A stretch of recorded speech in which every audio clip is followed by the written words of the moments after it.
सबसे toughest question मैं इसको मान सकता हूँ, बहुत ही टफ क्वेश्चन था क्योंकि ये देखने में तो बड़ा आसान सा है, इक्विवेलेंस रिलेशन का पूछा गया है। तो सेट एस में देखिए पढ़िए, यहाँ पर 10 एलिमेंट दे रखा है और एक्स एक ऐसा सेट है जिसमें R such that R is an equivalence relation on set S, ठीक है, और कंटेन्स एग्जैक्टली 42 एलिमेंट्स, इसमें 42 एलिमेंट्स होने चाहिए। तो अगर मैं इधर उधर घुमा के जो लिखा है उसके बजाय मैं स्ट्रेट फॉरवर्ड बताऊं तो सेट एस दे रखा है 1 से लेकर 10 एलिमेंट और बोला गया है इससे कितने इक्विवेलेंस रिलेशन बनाए जा सकते हैं सेट एस पर, ठीक है, कितने इक्विवेलेंस रिलेशन बनाए जा सकते हैं वो बताना है आपको। तो अब इतना बड़ा करने से अच्छा मैं इन्फॉर्मेशन दूं और बताऊं कि टफ कैसे है। तो मैं एक सेट अपनी तरफ से एस को मान लेता हूं 1 2 3 मान लो, विजिबल है आपको तो देखिए ध्यान से, 1 2 3 नहीं एबीसी लिख दिया मैंने, तो एबीसी मान लेता हूं। अब एस क्रॉस एस निकालना पड़ता है रिलेशन निकालने के लिए, भाई S cross S Cartesian product चाहिए, तो एस क्रॉस एस हम लोग एक टेबल बना के निकालते हैं। यहां लिखता हूं ए बी और सी, ये ए बी और सी, ठीक है। अब यहां से देखिएगा एस क्रॉस एस निकालने वाला हूं मैं, सिंपल सा। तो ए के साथ ए तो ए कॉमा ए आता है, दूसरे पेन से लिखता हूं डिविजिबल होगा, ए के साथ बी तो ए कॉमा बी आएगा, यहां पर ए का साथ सी तो ए कॉमा सी है, फिर B comma A, B comma B, ये बी और सी आ गया, फिर सी ए, सी बी, सी और सी आ गया। तो आपको पता है कोई रिलेशन अगर इक्विवेलेंस होना है तो डायगोनल एलिमेंट्स उसमें होने ही चाहिए। तो यहां पर मैं डायगोनल एलिमेंट बात करूं तो ये इतना एलिमेंट है, ये डायगोनल एलिमेंट्स है, ठीक है, क्योंकि रिफ्लेक्सिव होना चाहिए उसके लिए, और रिफ्लेक्सिव तभी होगा जब ये सारे एलिमेंट्स आपके सेट के अंदर आ जाए, ठीक है। अच्छा 3 एलिमेंट था तो टोटल कितने थे ये, 3 6 9। अगर सेट एस में अगर 3 एलिमेंट होता तो 9 ऑर्डर्ड पेयर बनने हैं, ये आपको पता होना चाहिए। 9 ऑर्डर्ड पेयर में आपको ये 3 वाले जो डायगोनल एलिमेंट्स है वो आने ही चाहिए इक्विवेलेंस रिलेशन में, ठीक है। तो ये मान लो मैं अगर बोलता कि आर जो है जिसमें तीन ही एलिमेंट है, आर एक ऐसा इक्विवेलेंस रिलेशन है जिसमें 3 ही एलिमेंट है, तो बस वो डायगोनल एक ही तरीका होता है उसका और एक ही सेट होता है, A comma B, B comma B और सी कॉमा सी, ठीक है। अगर मैं बोलता आर एक इक्विवेलेंस रिलेशन है जिसमें एग्जैक्टली 3 एलिमेंट है सेट एस पर, तो ये पूरा आइडेंटिटी रिलेशन भी बोल सकते हैं इसको और इक्विवेलेंस रिलेशन भी बोलते हैं, ए comma B comma B, C comma सी, ये सारे एलिमेंट आ गए, तो एक ही तरीका है। इतना आपको समझ में आया होगा। उसके बाद बोला है नहीं एग्जैक्टली 42 एलिमेंट चाहिए, तो टोटल सेट एस को भी बढ़ा दिया 10 तक। अगर मैं बोलता कि भाई 3 एलिमेंट के बजाय आर में वो बोलता कि 5 एलिमेंट है तो कितने सेट बनेंगे, अगर आर में एग्जैक्टली 5 एलिमेंट्स है तो कितने बनेंगे, तो ये तीनों तो मैंने ले लिया, क्लियर, बाकी बचे 2। तो अगर मैं ए कॉमा बी उठाऊंगा एक तरीके से, जैसे ये उठाने का एक ही तरीका है, डायगोनल के सारे उठा लिए, तो अब 2 एलिमेंट और चाहिए, तो मैं अगर ए कॉमा बी उठाऊंगा, इन मतलब 1 2 3 तीनों में से कोई एक अगर उठाऊं, मैं मान लो ए कॉमा बी उठाऊं, तो अपने आप बी कॉमा ए उठ जाएगा, क्यों, क्योंकि सिमेट्री भी बनानी है, ए कॉमा बी लिया तो बी कॉमा ए लेना ही पड़ेगा, तो अपने आप अगर इसको उठाया तो ये अपने आप उठ गया। तो अब अगर मैं बी भी हटा दूं तो ए कॉमा ए भी होना चाहिए, ट्रांसटिव भी है, तो मतलब इन 3 में से कोई एक अगर सेलेक्ट कर लेता हूं 3C1 बेस से, तो ये अपने आप 1 बेस से सिलेक्ट हो जाएगा, तो 1 बेस से ये डायगोनल ले लिया और 3C1 से ये ले लिया और इंटू 1, तो आंसर 3 आ जाएगा। तो 3 ऐसे रिलेशन होंगे जो इक्विवेलेंस होंगे और एग्जैक्टली उसमें 5 एलिमेंट होंगे, सिंपल है।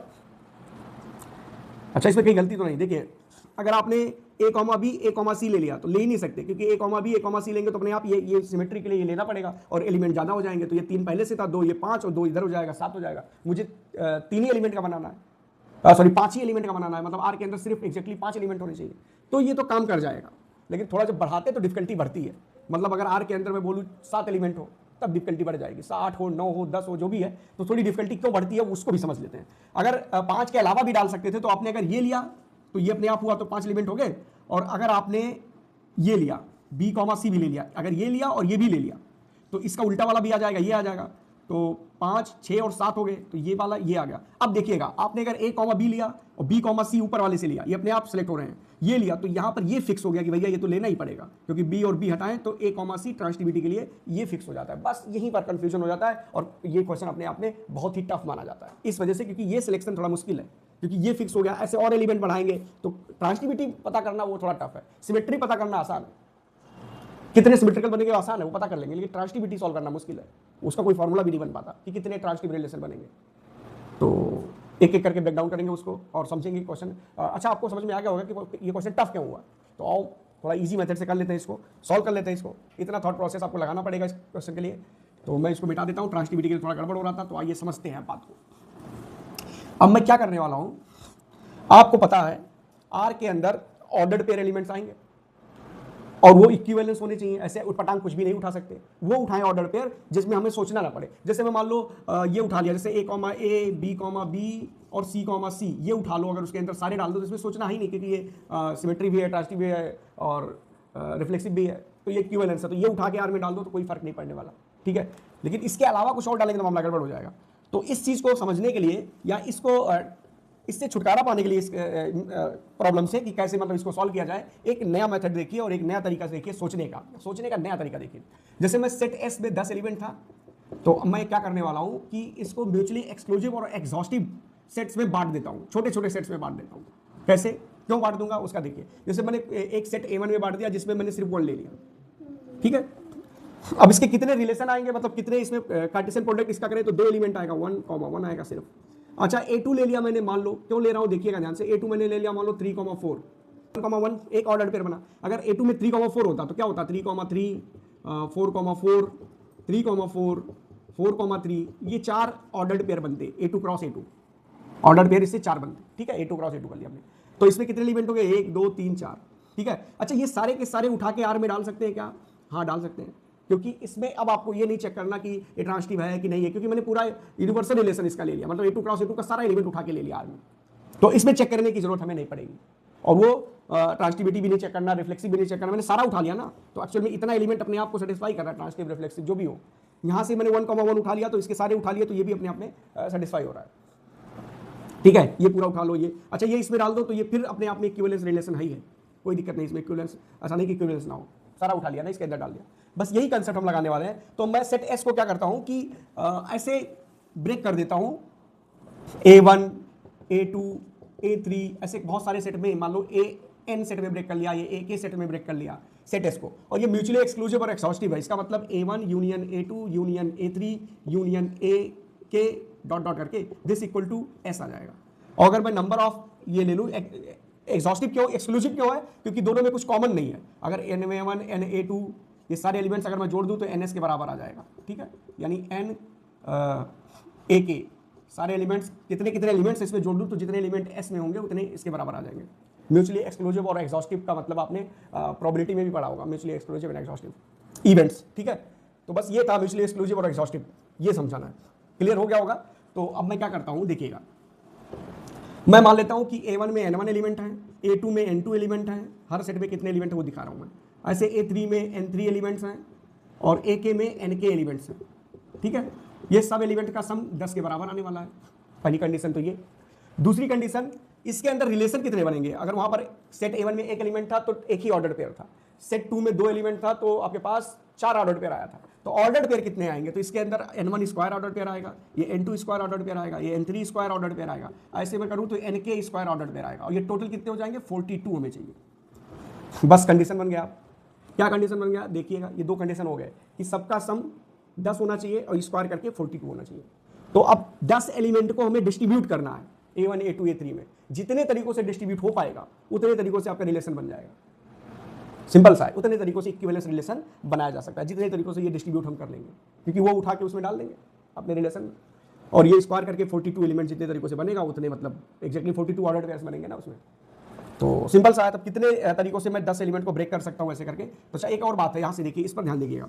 अगर मैं सेट, किसी भी सेट में अगर मैं 7 एलिमेंट मानूँ, मान लो A1 में 7 एलिमेंट है, तो नहीं हो सकता, क्योंकि सबका सम स्क्वायर करके 42 होना चाहिए, और अगर 7 का स्क्वायर करूँगा तो 49, तो ये निगेटिव आ जाएगा, 49 इधर जाएगा तो निगेटिव आ जाएगा, माइनस का 7, तो बाकी में कुछ भी एलिमेंट नहीं आएगा, और निगेटिव एलिमेंट थोड़ी ना आ सकता है, तो 7 नहीं हो सकता, तो मैक्सिमम 6 डाल सकते हैं या 6 से कम डाल सकेंगे।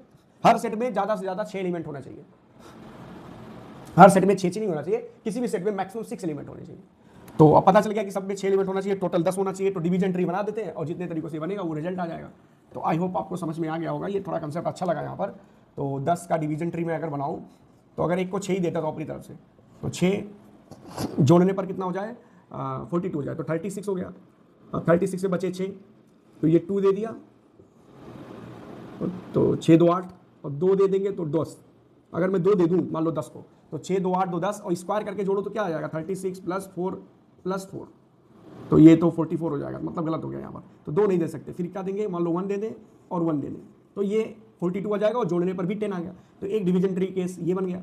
दूसरा केस ये बन सकते हैं कि यहाँ पर 10 ले लें, और यहाँ पर अगर 5 मैं लेता हूँ तो ये 4 और ये 1 ले लेता हूँ, ये भी डिवीजन ट्री है, तो ये 25 हो जाएगा, और 16 + 1 तो ये भी 42 हो जाएगा, मतलब ये भी सही है। ओके, तो एक सेट में 5 4 और 1 दे दें और सारा उठा ले अपने इक्विवेलेंस रिलेशन में। तो जितने तरीकों से ये बना सकते हैं उतने तरीकों से आपका रिजल्ट आ जाएगा, उतने इक्विवेलेंस रिलेशन बनेंगे। और क्या बन सकता है डिवीजन ट्री देखते हैं। अगर मैं 10 दे दूँ तो अब मैं 5 4 तो ले चुका हूँ, अगर मैं 3 ले लेता हूँ, 3 2 2 और क्या 3 2 5 5 2 7, फिर अगला 3 ही बचा, अगर लेंगे तो 10 हो जाएगा। तो इसको इस बार करके जोड़े तो 9 9 18 और ये 42 नहीं हो पा रहा है। अगर मैं इसको और बढ़ा दूँ, क्या कर दूँ, 3 कर दूँ तो 10 से ज़्यादा हो जाएगा। हाँ 3 करूँ तो 10 रहेगा, 3 तो किया था, अभी भी किया था।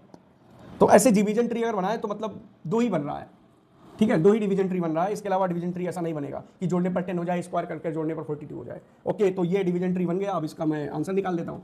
तो अपने पास देखिए, ये अपने पढ़ रखा होगा डिवीजन एंड डिस्ट्रीब्यूशन में factorial 10 upon factorial 6 factorial 2 factorial 1 into factorial 2, ये 2 बार रिपीट हो रहा है इसलिए, प्लस ये भी factorial 10 upon factorial 5 factorial 4 factorial 1। Okay, इसको सिंप्लीफाई करें तो सिंप्लीफाई करेंगे इसको तो क्या आ जाएगा, फैक्टोरियल 10 इंटू 8 इंटू 7 और फैक्टोरियल 6 हट गया और 2 इंटू 2 4 हो जाएगा। ठीक है, यही है ना, फैक्टोरियल 6 हट गया ना, 8, अच्छा 9 भी आएगा यहाँ पर 9।